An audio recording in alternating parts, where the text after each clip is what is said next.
దేవుని బిడ్డలారా, మనకు గనక మన కాలికి గనక మన శరీరానికి ఎక్కడైనా కాస్త గాయమైతే దాన్ని వెంటనే మనము బాగు చేసుకునే ప్రయత్నం చేస్తూ ఉంటాం ప్రియమైన దేవుని బిడ్డలారా. ఆ రకంగా శరీరంలో ఏ అవయవంలో ఏ బలహీనత ఉన్నా త్వరగా దాని నుండి మనము బాగుపరచుకోవడానికి సిద్ధపడతా ఉంటాం ప్రియమైన దేవుని బిడ్డ. అదే రకంగా పాపం వలన వచ్చు జీతం అని దేవుని యొక్క వాక్యం రాయబడ్డది.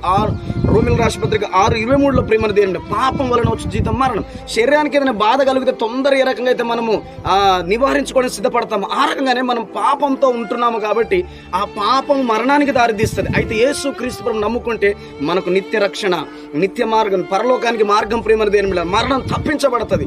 యేసు క్రీస్తు ప్రభు దేవుడు, లోకరక్షకుడు, నీ కొరకు నా కొరకు మరణించి తిరిగి లేచిన దేవుడని నీ హృదయంలో విశ్వసిస్తే నీకు మరణం తప్పుతుంది ప్రియమైన దేవుని బిడ్డలారా. ఆమేన్, హల్లెలూయా. శారీరకంగా నిద్ర నీకు ఉంటది కావచ్చు, కానీ పరలోకంలో మరలా కళ్ళు తెరుస్తావు యేసు క్రీస్తు నామంలో ప్రియమైన దేవుని బిడ్డలారా. ఇదిగో మరణం తప్పించబడాలంటే యేసు క్రీస్తు సువార్త నమ్ముదువుగాక. ఆమేన్.